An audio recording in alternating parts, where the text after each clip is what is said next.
Hello everyone, I'm the Blue Voodoo Dragon, and welcome to the Voodoo Dragon Gaming Experience.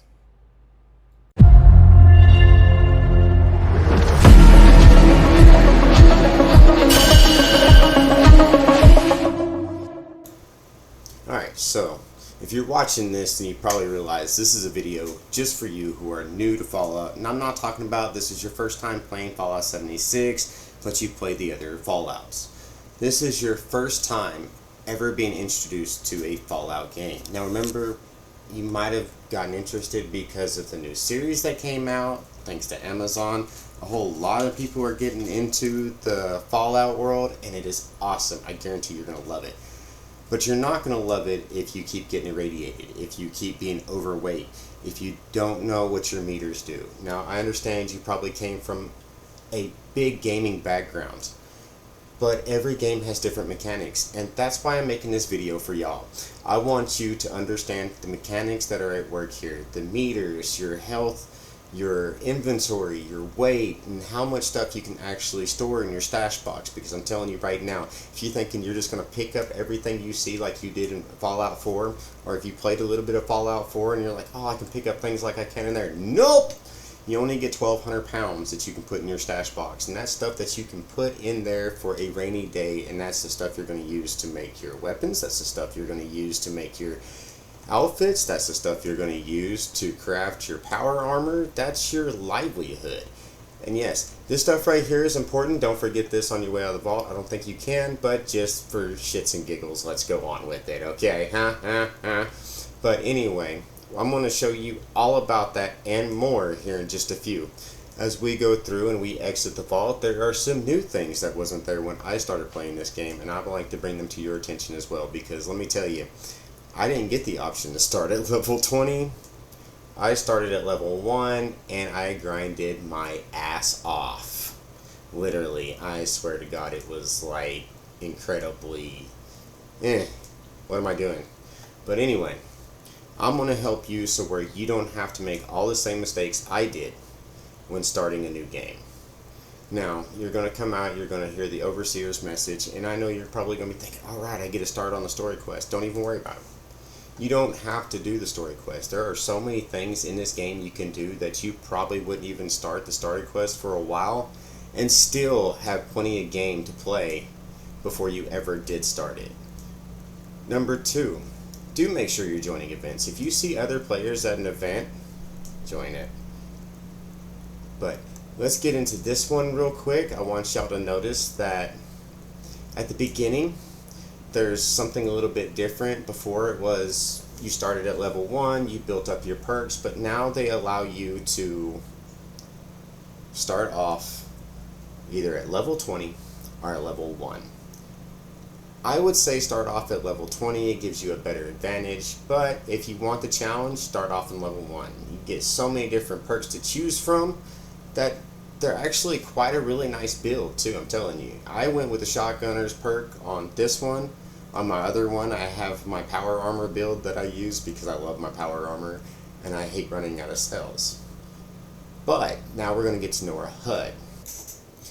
Alright, so a lot of this is pretty simple. This is your health bar, and if you look to the far right of it, most times you might see a little bit of red on it. Don't let it get too red. That is your radiation. And then up close next we have our mini map. This is your little compass that tells you where everything is. This is your stamina bar. Now, your stamina is what helps you keep going, as well as your food and your water. You don't have to pay attention to that because really nobody else does. This is your HP for your power armor and your radiation that you are taking. This is your armor, and this tells you your armor's health. This is your compass again, but just in a little bit more, nicer looking package. And this is your stamina.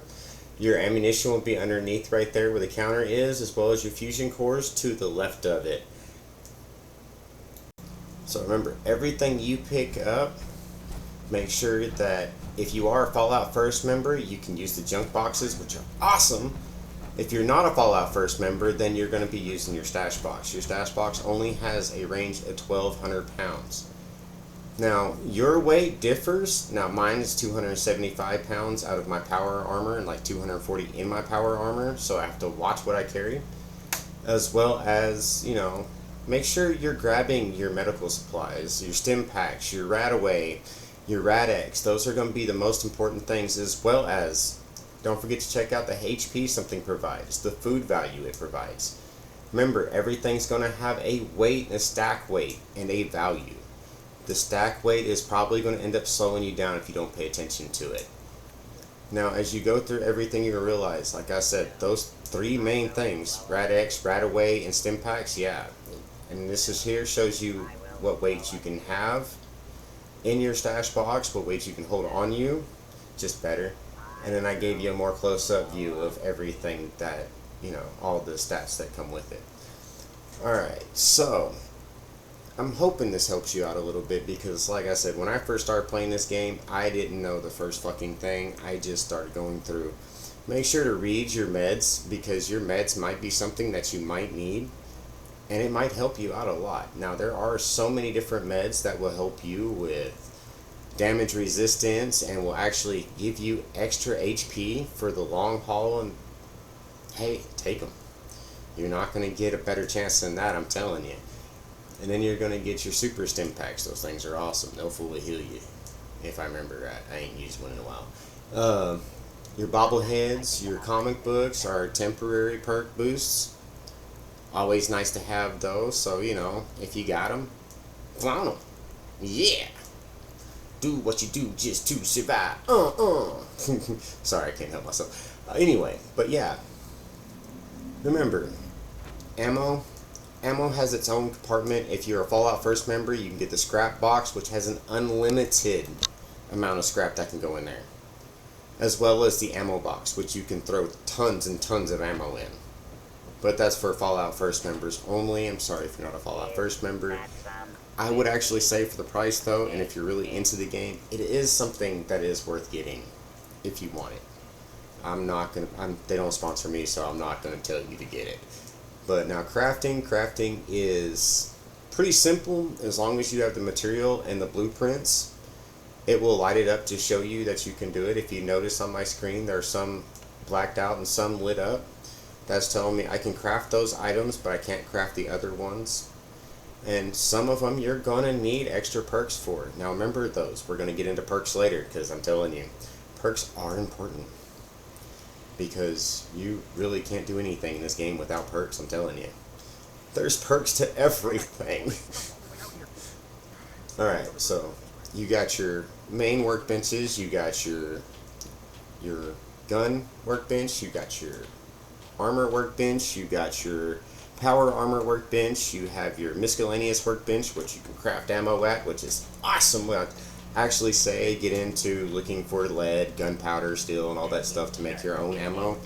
You're gonna love it. It's gonna make the game so much easier. Crafting makes everything so much better. And then you can get different kinds of armor, but everything comes with plans. You gotta have the plans to build these things. If you don't have the plans, you're not gonna be able to build them. Sorry.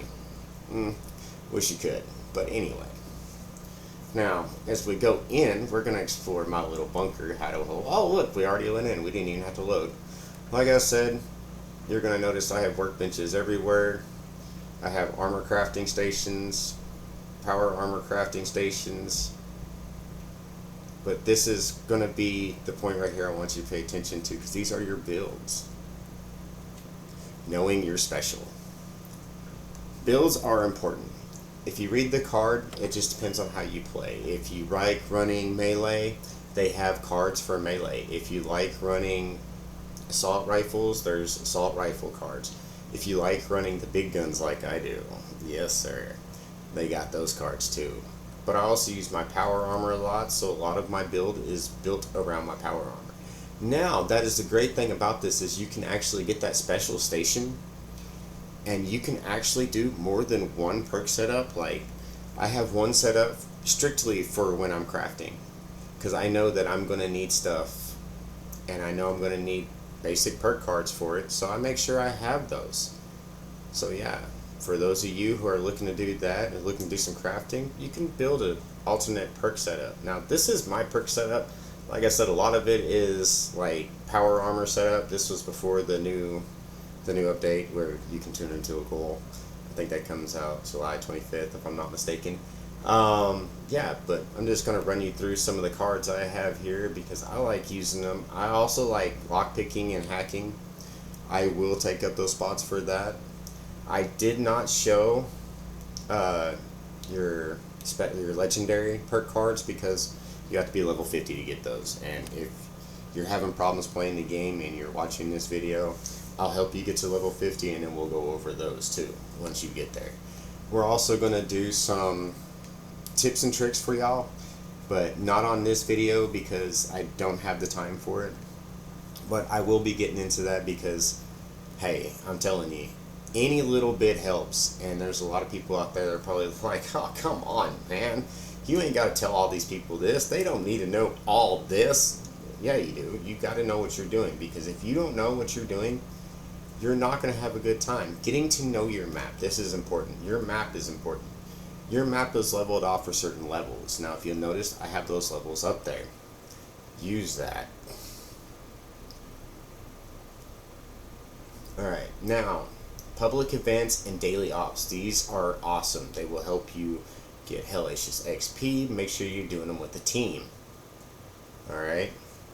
Now, also, you got your menu and your camp slots. You can have more than one camp slot, but you can only have one camp active at a time. Alright, now we're going to go through and I'm going to show you the menu. Like I said, camp slots, you can only have one open at a time. The challenges. Challenges are important. You can make hella fucking bank off challenges. Seriously. You can get score for your season pass. You can get items for your, so you can use them in the shop.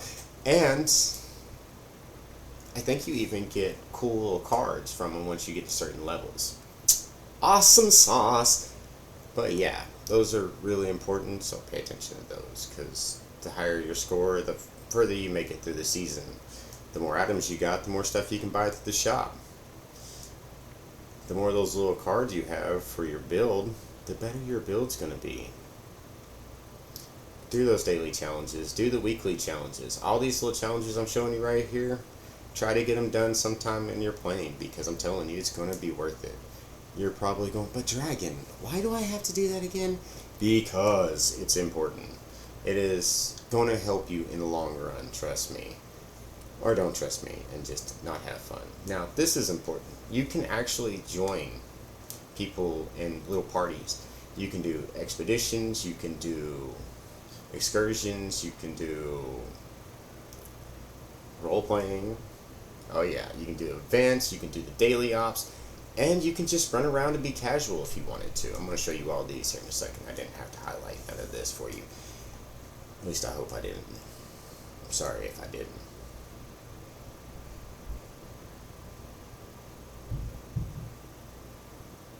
But yeah, and talking about the seasons, like season pass is just like everything else. Every season they drop new things that you can unlock with tickets by ranking up. Now yes, in order to get a lot of these, you are going to have to be a Fallout First member.